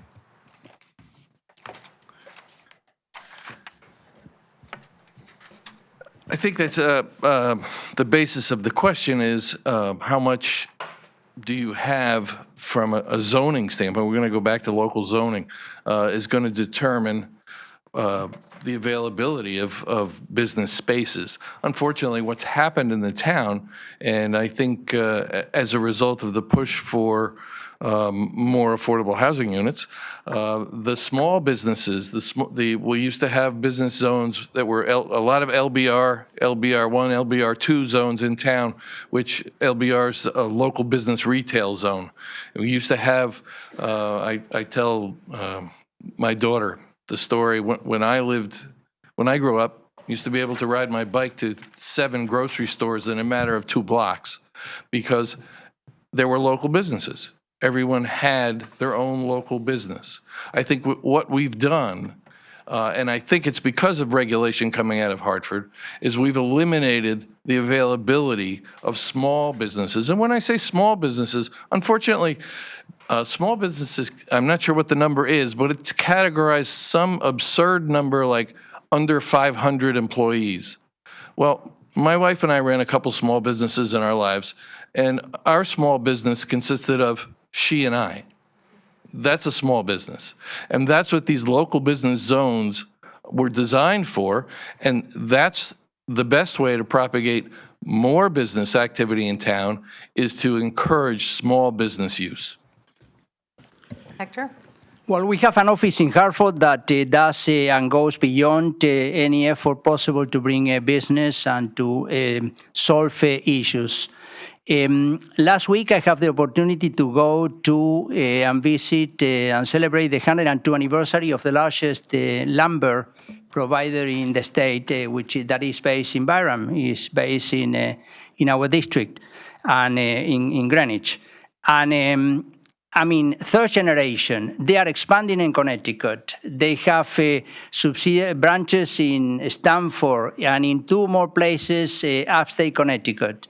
They were just asking us how we can solve the shortfall on labor that they have. They cannot get employees and they cannot get people to work. We talk about trade schools. That is something that we are in education. I serve in education. We are looking into. So, I mean, so excited about the prospects of a growing business in Connecticut that certainly keep us working hard, trying to do better and improve what we are not doing right. I like usually to see that the glass is 3/4 full and not 1/4 empty. Certainly there is more to do, but we are doing quite a lot. All right, Tina? Yes, so the 149th District includes part of North Stamford and Westover. Stamford used to have the 3rd highest concentration of Fortune 500 companies in the country at 18, and now it has 4. So it comes as no surprise that we are not doing a good job of attracting businesses to this state. A few things I think we could do better. First of all, in the 12-month period ending June 2024, jobs in Connecticut grew a paltry 0.7% versus the national average of 1.7%. According to our own Department of Labor, only 10% of the job growth in the last 12 months has been in the private sector. The other 90% has been in pure public sector jobs and or healthcare or Medicaid funded jobs, which are essentially financed by the government. During that same period of time, not during the same period of time. Since 2019, public sector pay grew 33%, whereas private sector pay grew 10 percentage points lower, 23% over the same time frame. In short, Connecticut, which has the highest paid public sector employees in the country, is paying itself more and growing its own government. This is not a productive part of our sectors to grow. We simply must get more revenue-producing businesses into the state. A few suggestions. We need to, my campaign did a tour of 50 businesses in the 149th district back in June. And one thing that was resonating throughout our tour was that people feel nicked, cut, burdened, hassled by licensing fees and small taxes in a myriad of industries. A home entertainment installer in Connecticut has to complete 900 hours of education in order to perform that service. We are making it almost impossible for small business owners. We're making it impracticable for small business owners to function in that state. We need to decrease the burdens we place on them. Second, we need tax incentives for businesses to locate here. Of all of those Fortune 500 companies that left Stanford, many of them located to Massachusetts. So you can see that we're dealing with a very low bar if that's where they went as an upgrade from Connecticut. We also need to lower our corporate tax rate, and we simply have to get our energy costs under control. Someone said to me, if you think about your electric bill and what went up in your electric bill, imagine if you have a factory, imagine if you have a warehouse, imagine if you have a large office building. All that we're seeing on our electric bills is magnified when you look at businesses. We simply need better management and to become an aggressively pro-business state. Thank you. Rachel? Thank you. Small businesses are the economic engine of our state. As a former small business owner, I know firsthand the challenges that small businesses face. Improving the landscape for our small businesses is something that I promised to focus on when I first ran for office and plan to continue focusing on if re-elected. I've spoken to many, many small businesses in my district. I attended the meeting last week with Representative Arzano, and just today I was on a phone call with a small business putting him in touch with our Department of Economic Cooperation and Development to learn about small business loans. We need to make it easier and more affordable to do business in Connecticut. I've supported bills to address healthcare costs. I've looked at capping licensing and certification charges. As a matter of fact, I co-sponsored a bill introduced by Senator Fazio in the last session. We didn't vote on it in the House, but I hope it'll come back. We need to continue to run our state in a fiscally responsible way to make our state attractive to businesses, large and small. I'm honored to have received a 100% score from the Connecticut Business and Industry Association in recognition of my legislative record to improve conditions for Connecticut's businesses, large and small. All right, Paul? Thank you. Tina stole much of my thunder, so thank you for sharing that. But, competitive place for business is something that we should be trying to achieve, and we're going in the other direction. The conversations that we had prior to this, I think all flow into this as well. With these energy costs, higher taxes, I was going to bring up the professional permits, the need for those to be relaxed. I mean, barbers, everybody, the government's got their hand in everything. And we're continuing to grow government and not businesses. We're continuing to tax at a rate in which our largest tax contributors just get fed up with it and leave. And we're suffering for what's been going on in Hartford, and the only people we can blame about what's going on in Hartford is the majority, which are the Democrats. So how can we encourage competitive business practices. We can put more Republicans in Hartford and start to balance some of the arguments out up there. Have more thoughtful discussions. Steve? Thank you. At the local level, in order to encourage small businesses and people to move to Greenwich, we need to focus on quality of life issues, which is why we focused as a state delegation on quality of life issues and the infrastructure that people would look for, which are good schools, supporting our aging, traffic safety, and pedestrian safety. We have forcefully worked for that. This past session, I was made co-chair of the Commerce Committee. As in that role on commerce, we created a small harbor fund. What's the value of that for small business? It's to make those harbors safe and commercially viable for sports fishing, for commercial operations, to grow the economy of the state. This past year, I was approached on various funding requests in the Mystic tourism region, and they lacked a coherence, and that they became to be pet projects from various groups. I've assembled a group that we've been meeting on a regular basis to formulate a plan to further develop the tourism industry in New England, particularly in the Mystic area, so that we can compete with Rhode Island and Massachusetts, potentially with spending money, which apparently we shouldn't be spending any. We spend about $5 million or $6 million a year in Connecticut on the tourism industry. I believe Massachusetts, which has twice our population, spends on the order of $15 to $20 million. So if you want people dropping money in your towns, you need to fix the traffic. You need to make the tourism and destination a location here. You need to improve the atmosphere. And I certainly have done, I've initiated a fair amount of progress there. I hope to complete that project with a proposed bill in the coming session. We're in the work study phase right now. Any other comments from anyone on that question? All right, then the next question, first to respond will be you, Rachel. And the question is, what specific policies can encourage ridership on buses and make it safer for residents to bike and walk? And on this one, again, we're getting close to needing to get to closing statements, so be brief on this one if you can. Thank you. Yes, I drive to Hartford and back on a regular basis. I run and bike on these roads, so I understand the concerns about being able to access our roads and our public transportation.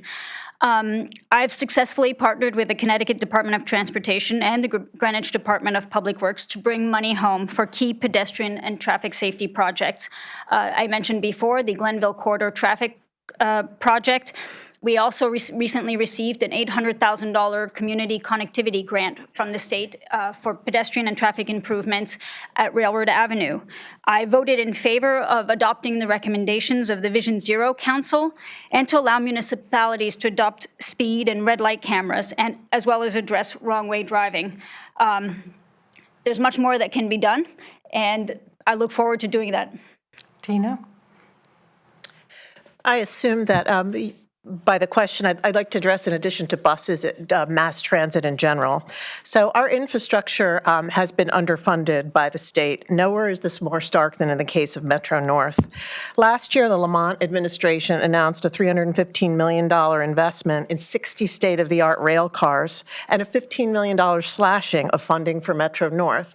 Those 60 rail cars were in the center of Connecticut in a very underutilized line of, not the New Haven line, that's the most heavily commuted line in the country, but an underutilized line.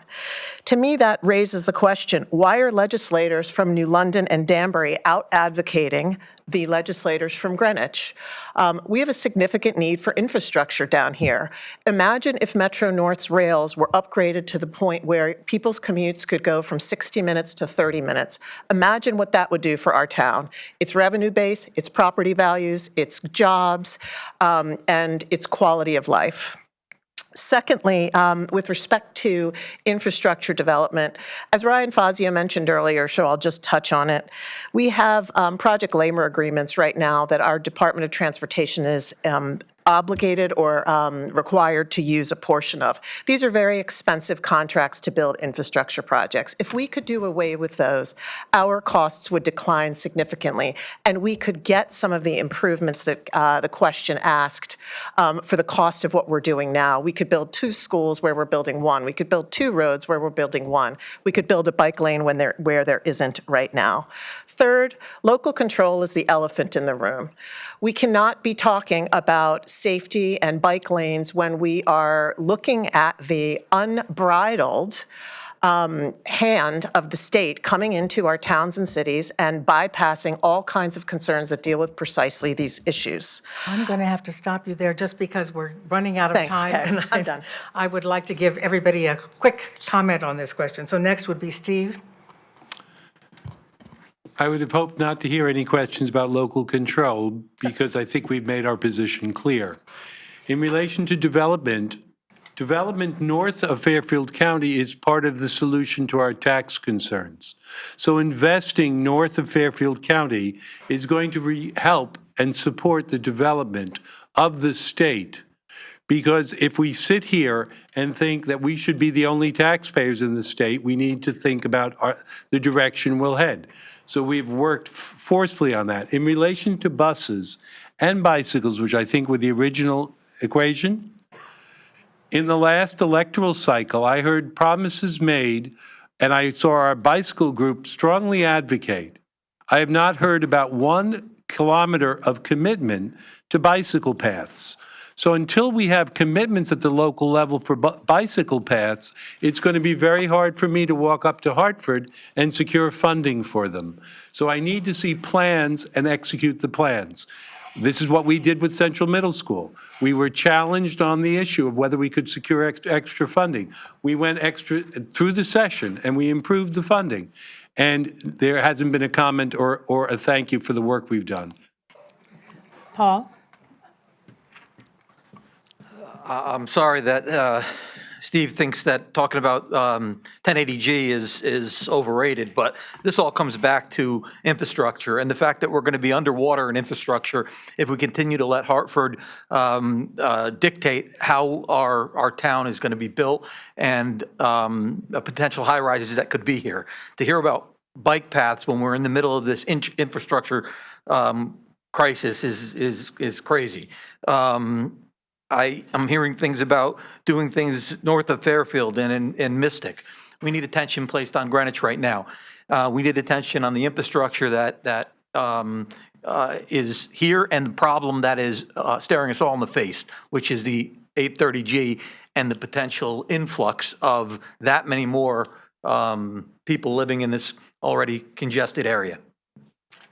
Hector?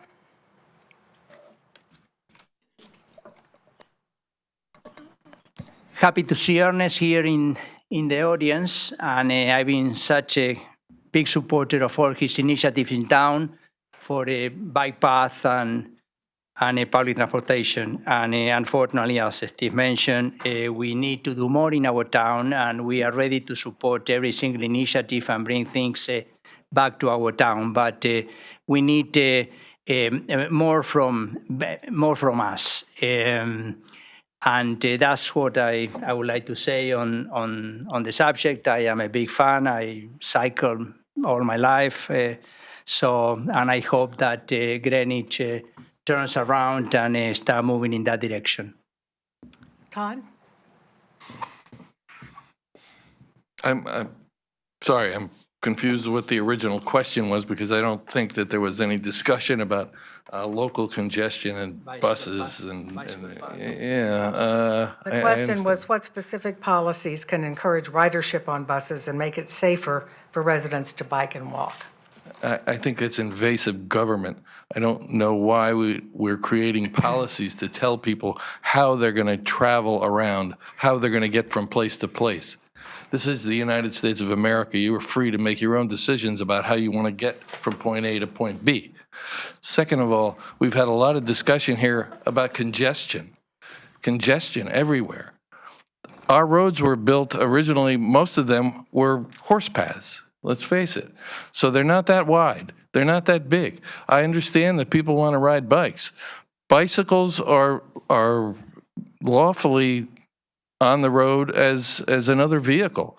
The problem, I think, is an education problem. Let's have the bike riders out there on the road. If they want to be on the road, follow the rules of the road. Buses are a thing of the past. Buses are going to get stuck in the congestion of the cars. So by putting 20 people on a bus is not going to solve our congestion problems, and our streets are not going to get wider. We're not going to, the next step is eminent domain to take away people's personal property, to make the streets wider so we can have bike paths and bus lanes. I think that that's invasive government, and I think we need to stay away from these things. All right, it is time to turn to closing statements, so I would ask the timers to clear their stopwatches. Pardon me.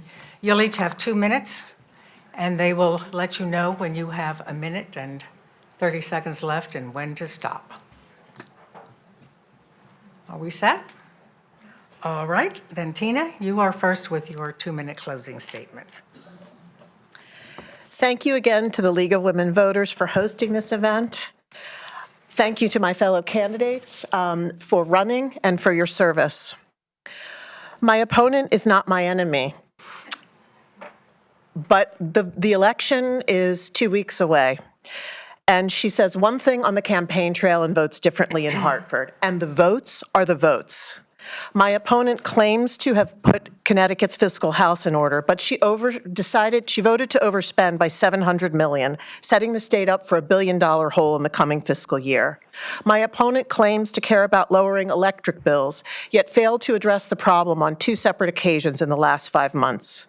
My opponent claims to stand for local control of zoning, yet voted to erode local control in the single most significant bill of 2024, Work, Live, Ride. My opponent claims she is for public safety, but votes against reasonable policing, like allowing police to pull someone over who's visibly smoking cannabis while driving. My opponent claims to be a moderate, but she votes to advance some of the most extreme ideas in Hartford, such as mandatory voting in Connecticut. I have over 20 years of robust legal and financial experience and will be the strong advocate that this district needs, not constrained by the political pressure to bow to a controlling party. I have a track record of advocating for women across the state of Connecticut.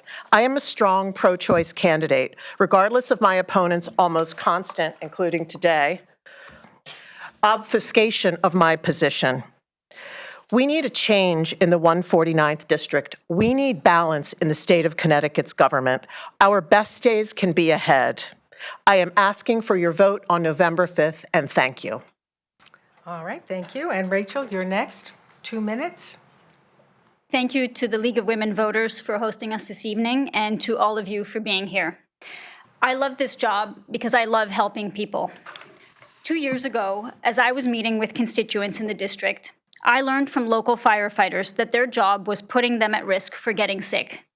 The very gear that they have to wear to protect themselves increases their cancer risk. And despite that job-related risk, they were struggling to get disability coverage for a cancer diagnosis. I made it my mission to show them that we have their back, as they have ours. And in my first term, I worked with colleagues to create a firefighters' cancer fund. Not only have I delivered for the firefighters, but I've delivered for my district. I secured $100 million in funding for school construction and road safety projects and nonprofits in our district. I've delivered results that help Greenwich and Stamford thrive. Something else that I'm proud of is that 98% of the bills I supported had bipartisan backing. I stand up to my party when necessary, prioritizing the district's best interests, including supporting police consent searches and protecting local control by opposing the so-called Fair Share housing bill. When I ran in 2022, I promised fiscal responsibility without sacrificing our values, and I've delivered. My common sense approach to governance and my fiscal responsibility is why I've been endorsed by both the Democratic and Independent parties. What a lot of you don't know about me is that I'm a triathlete. This is a challenge that I started when I turned 50. In the past 2 years, I've swum 329 miles, biked 4,700 miles, and run 2,500 miles. I bring that same grit and perseverance to everything that I do. Serving as your representative is the greatest honor, and I humbly ask for your vote for my reelection. Thank you. Thank you. Next, hold it, ladies and gentlemen, get to the end. You can applaud all you want. All right, next is Paul. Thank you, everyone. As we close tonight, I want to emphasize that the decisions we make in this election will shape the future of our community and state. Connecticut's heavy tax burden is holding families back and small businesses and overall economic growth. We must put an end to overtaxation and prioritize sensible tax relief and efficient use of taxpayer dollars. I will work to cut wasteful spending and ensure every dollar works for you, not against you. I'll stop hidden taxes like the one we recently saw in our electric bill. Public safety is non-negotiable.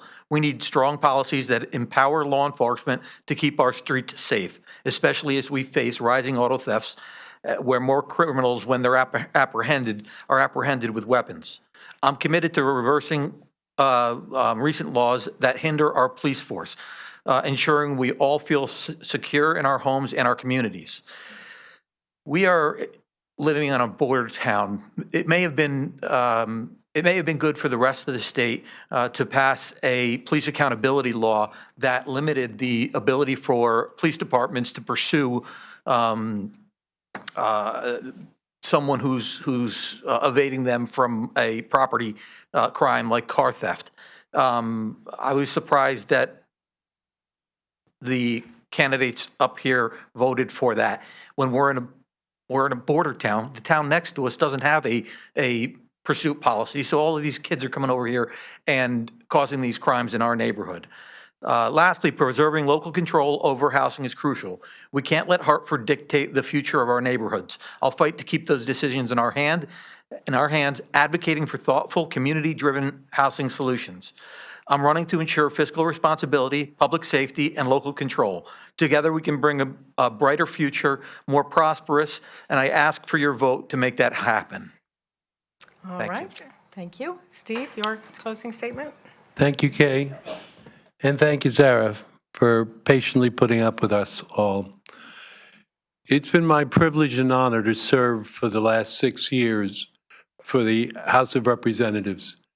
In that time for the 150th District, I've walked thousands of doors. I've visited with you. I've heard your concerns. I've addressed your needs as best as my heart guides me. I've done my best to bring back the resources the town needs for the things we do here. It has been my privilege and honor to serve you. I have risen in the ranks to become co-chair of Commerce, to drive policy that's going to improve the economic prospects for the entire state so we aren't the only place that gets taxed, and to shift the burden. My concern for our seniors and for our children and our most vulnerable residents is why I serve. It's why we brought back money for the Parsonage Cottage.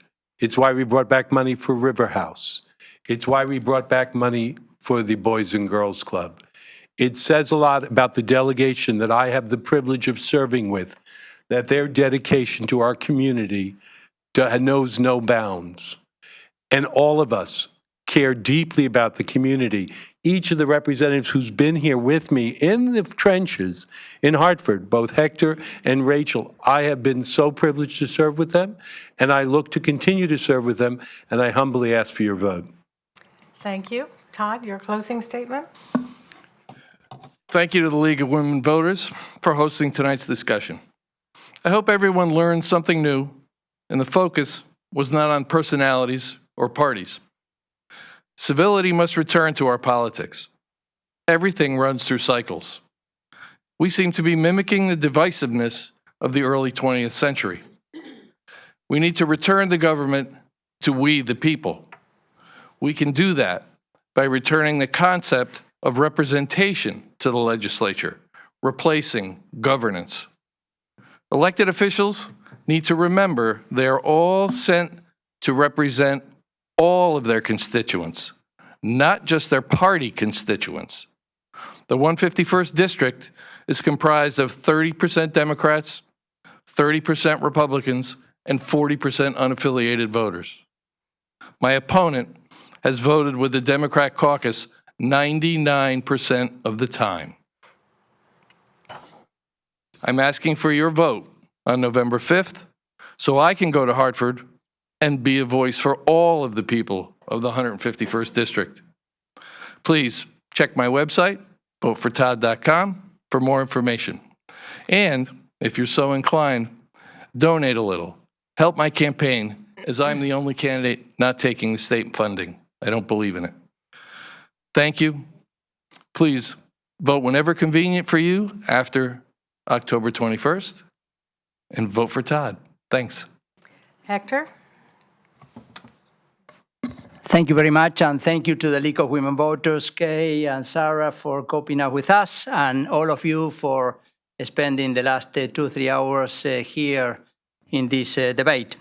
And I'm honored to serve with the leadership in the House that works and debate each bill to reach consensus. At the end, 98% of the bills, I repeat, 98% of the bills that we vote in Hartford are bipartisan. In Hartford, I serve in 3 committees, 4 caucuses and 1 subcommittee. I am in education, the largest and one of the most bipartisan committees. I choose education because I don't want any child left behind. I am convinced that education, together with family and friends, are the best way to progress and improvement. I serve in environment because I am a strong believer that we have to leave our children, the children to be born, and other people's children, a better planet, and address altogether global warming, helping to keep our drinking water safe and our wild ecosystem intact. And in higher education and employment because they play a pivotal role in the state economy. Total enrollment on our state's colleges, including community colleges, are 65,000 students, plus 35,000 in the state flagship Yukon. 90% of the state colleges graduates remain in Connecticut after graduation. They are the state workforce, as the governor said. I deliver measurable results with my colleagues. We have expanded voting rights. We funded local programs for children and seniors in Greenwich, close to $8 million in both sessions. We reduce income and retirement tax and ensure infrastructure from bridges to pedestrian safety to schools like Central Middle School, where we deliver 20% of the total approved construction amount to be sure the project will go forward. In this uncertain time, I will continue to stay focused. This is why I am humbly ask you to send me back to Hartford on November 5th.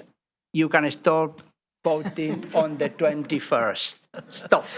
Yes, on behalf of the League of Women Voters, I would like to personally thank the candidates for not only being here this evening, but for their willingness to serve their community. It's sincerely appreciated.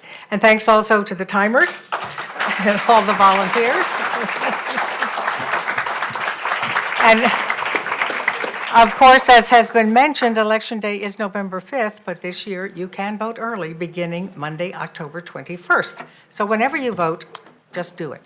And thank you all for coming this evening. Nice to see you.